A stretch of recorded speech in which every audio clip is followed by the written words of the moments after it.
सत्यम उसी हॉस्टल के बाहर पहुंच जाता है। उसकी आंखों में डर साफ झलक रहा था, लेकिन वो अब पीछे नहीं हट सकता था। वो हिम्मत करके हॉस्टल के अंदर चला जाता है। सत्यम अंदर पहुंच चुका था। हॉस्टल के अंदर के नजारे को देखकर सत्यम पूरी तरह डर जाता है।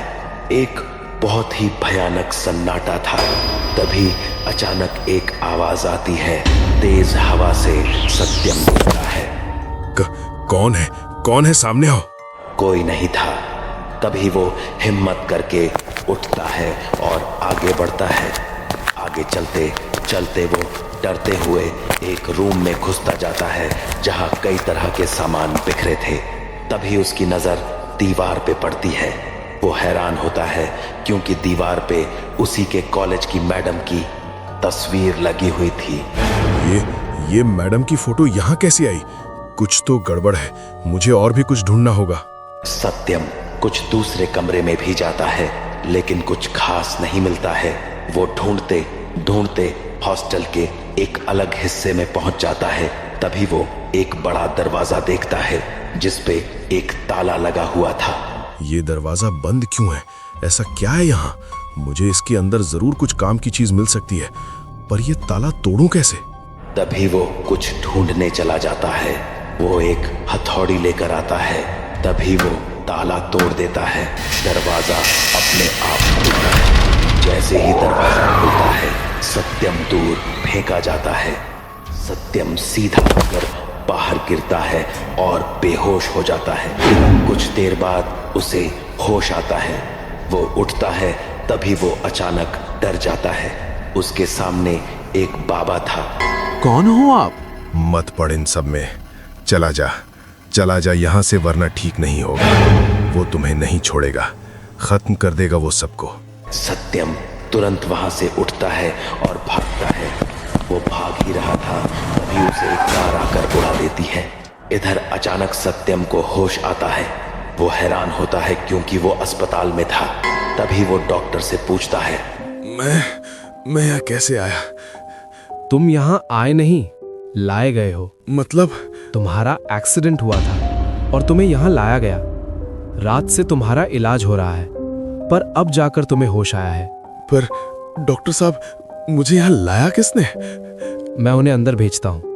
इतना कहकर डॉक्टर चले जाते हैं। डॉक्टर के जाने के बाद अंदर एक बहुत ही खूबसूरत लड़की आती है। सत्यम उसे एक टक घूरता रहता है। उसकी आंखों में कुछ अलग ही चमक झलक रही थी। वो मुझे माफ कर दीजिएगा, मेरी गाड़ी की ब्रेक काम वर्किंग नहीं कर रहे थे और अचानक आप आ गई तो। अरे नहीं, इसमें आपकी कोई गलती नहीं है। वो मैं ही बिना देखे भागे जा रहा था। इसमें आपकी कोई गलती नहीं है। आपका बहुत बहुत शुक्रिया जो आपने मुझे माफ कर दिया। और मैंने आपके डिस्चार्ज के लिए डॉक्टर से बात कर ली है। कल सुबह तक आपका डिस्चार्ज हो जाएगा और जब तक आपका डिस्चार्ज नहीं होता मैं यहीं रहूंगी। अरे नहीं, इसकी कोई जरूरत नहीं है। मैं अपने घर चला जाऊंगा। नहीं, ये हक मुझसे मत छीनिए। वैसे भी मेरी वजह से आपकी ये हालत हुई है। वैसे आपने अपना नाम अभी तक बताया ही नहीं। आपने पूछा ही नहीं? क्या मतलब? वो आपने भी अपना नाम नहीं बताया। मेरा नाम श्रेया है और आपका?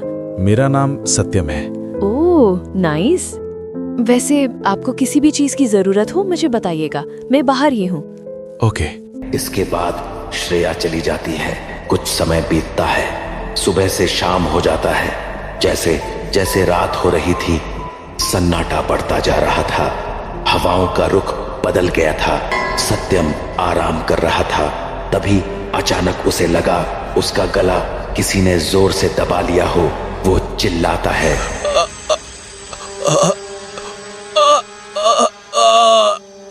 बचाओ, कोई है, बचाओ, बचाओ, कौन है, बचाओ, छोड़ दो मुझे, बचाओ, डॉक्टर। सत्यम बाहर भागता है। वो भागते भागते गिरता है। तभी श्रेया आ जाती है और कहती है, सत्यम क्या हुआ मुझे बताओ। श्रेया, वो मुझे मार देगा। कौन मार देगा? वो अंदर है, वो मुझे मारना चाहता है। कोई नहीं है यहाँ। नहीं नहीं, मुझे घर जाना है। कोई नहीं, कुछ नहीं है, जरूर तुम्हारा वहम होगा। मैं यहाँ नहीं रुकूंगा, मुझे घर जाना है। ठीक है, तुम रिलैक्स हो जाओ, मैं तुम्हें घर छोड़ देती हूँ। श्रेया सत्यम को लेकर चली जाती है। श्रेया और सत्यम दोनों कार में बैठकर चले जाते हैं। सुबह हो चुकी थी। श्रेया सत्यम को लेकर उसके पीजी में पहुंच जाती है। सत्यम गाड़ी से बाहर निकलता है और कहता है, तुम्हारा बहुत बहुत शुक्रिया, तुमने मेरी इतनी मदद की। सत्यम, इसमें शुक्रिया की कोई बात नहीं है, ये तो मेरा फर्ज था। अब मैं चलती हूँ, तुम जाकर आराम करो, फिर कभी मिलते हैं। ओके। इसके बाद श्रेया चली जाती है। सत्यम भी ऊपर चला जाता है। अंदर मनीष अपने कमरे में पढ़ाई कर रहा था।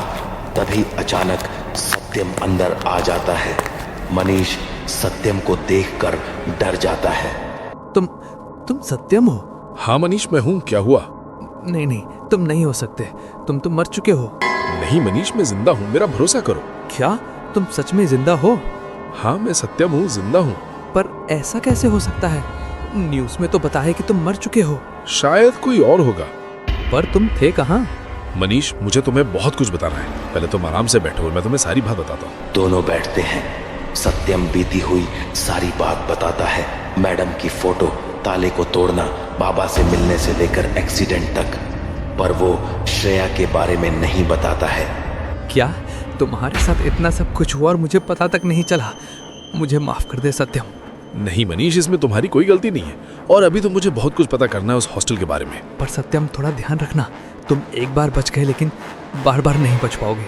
और एक बात सत्यम, मुझे कॉलेज की तरफ से प्रोजेक्ट के लिए कहीं और भेजा जा रहा है। अभी निकलना पड़ेगा, लेकिन तुम मुझसे वादा करोगे जब तक मैं वापस ना आ जाऊं तुम इस चीज में ज्यादा दिमाग नहीं लगाओगे? ठीक है सत्यम, मुझे निकलना होगा। तुम थोड़ा ध्यान रखना और कॉलेज जाते रहना। ओके मेरी माँ। इसके बाद मनीष चला जाता है। इधर सत्यम के मोबाइल में कॉल आता है। हेलो सत्यम बेटा, तेरा कॉल क्यों नहीं लग रहा था? वो माँ, कॉलेज के प्रोजेक्ट्स के कारण थोड़ा बिजी था। बेटा सब ठीक तो है ना?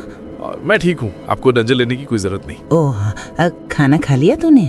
हाँ मैंने खाना खा लिया है। वो माँ, मैं अभी थोड़ा बिजी हूँ, बाद में कॉल करता हूँ। ठीक है बेटा, कोई भी दिक्कत हो हमें तुरंत खबर करना। ठीक है माँ। इसके बाद कॉल कट जाता है। यार, अभी मैं थोड़ा आराम करता हूँ, उसके बाद देखते क्या करना है। इसके बाद सत्यम सो जाता है। समय बीतता है। सत्यम सोया हुआ था, तभी अचानक उसकी नींद खुलती है। वो उठता है तो देखता है कि रात हो चुकी है। अरे आज तो इतनी देर तक सोया रह गया, पता भी नहीं चला।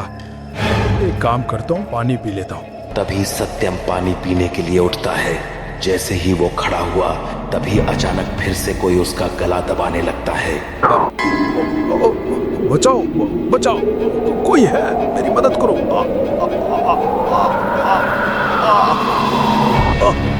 जैसे ही सत्यम अचानक नीचे जमीन पर गिरता है, वो बेहोश हो जाता है।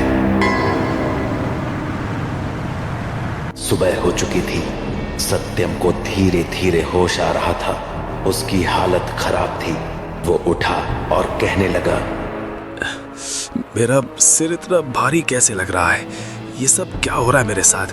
बाहर से घूम कर आता हूँ, शायद थोड़ा ठीक लगे। सत्यम इतना कहकर वहां से उठता है और बाहर की तरफ चला जाता है। इधर सत्यम एक चाय की दुकान पर चाय पीने के लिए पहुंचता है।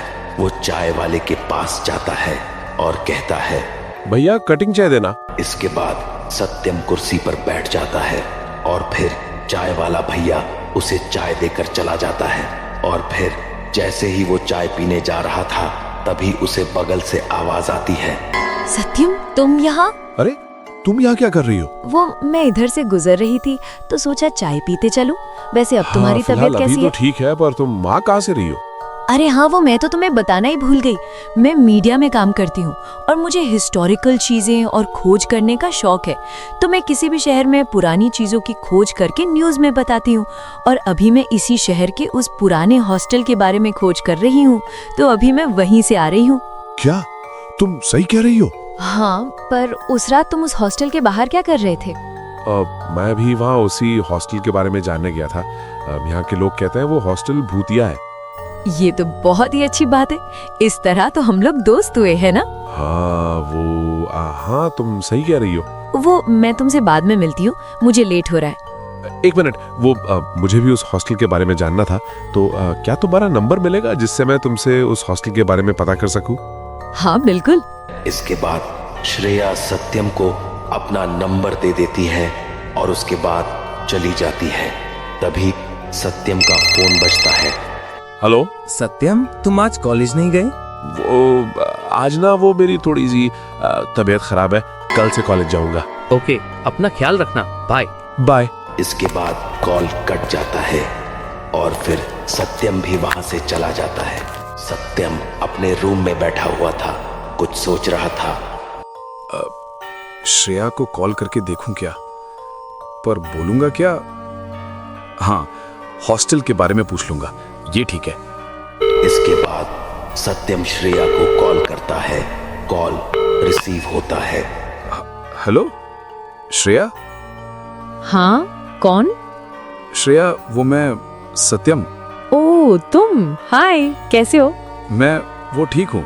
वो हॉस्टल का काम खत्म हो गया? नहीं, अभी तो नहीं हुआ, बट हो रहा है, जल्द हो जाएगा। और बताओ, खाना खा लिया? हाँ मैंने तो खा लिया, तुम बताओ। धीरे धीरे वो दोनों बातों में ही फंसे रहे। समय निकलता जा रहा था, उन्हें पता भी नहीं चल रहा था। उस दिन के बाद दोनों में काफी अच्छी दोस्ती हो गई। दोनों अब रोजाना मिलने लगे, बातचीत करने लगे और रात को फोन पर समय बिताने लगे। धीरे धीरे उनकी दोस्ती प्यार में बदल गई। लेकिन फिर एक दिन, सत्यम, तुम्हें पता है आज मैं खुद उस हॉस्टल में जाने वाली हूँ। क्या? हाँ, मुझे कब से जल्दी थी कि मुझे परमिशन मिले उस हॉस्टल में जाने की। तुम्हें भी तो जानना था ना उस हॉस्टल के बारे में। फाइनली अब पता चल जाएगा। श्रेया, क्या तुम वहाँ अकेले जाओगी? हाँ, और हमें परमिशन भी नहीं है किसी को अपने साथ ले जाने की। अगर पकड़ी गई तो जॉब भी जा सकती है। श्रेया, तुम अपना थोड़ा ध्यान रखना, क्योंकि वहाँ की चीजें बहुत अजीब हैं। तुम मेरी चिंता मत करो, क्योंकि मुझे वहाँ पूरी तैयारी के साथ भेजा जाएगा। मुझे तो डर लग रहा है। अरे हाँ, मैं तो भूल गई, मुझे तैयारी करनी है, मुझे जाना होगा। मैं कल तुम्हें यहीं मिलूंगी। श्रेया, अपना ख्याल रखना। Okay, bye. इसके बाद श्रेया चली जाती है, लेकिन कहीं न कहीं सत्यम के मन में डर बढ़ता जा रहा था। हाँ दादी, रात हो चुकी है, आप सो जाओ, मैं भी चला सोने। इसके बाद दादी का कॉल कट जाता है, लेकिन फिर अचानक ऐसे कैसे मैं तुझे इतनी चैन से सोने दे सकता हूँ? कौन है? तू मुझे कैसे भूल सकता है?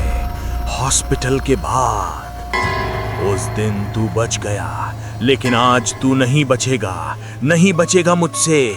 मार दूंगा मैं तुझे। नहीं, बचाओ बचाओ, कोई है।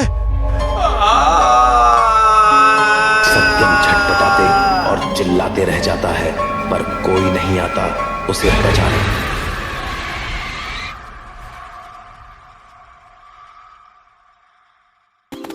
कहानियों की दुनिया में welcome to SP Story TV. Subscribe for more fun and stories.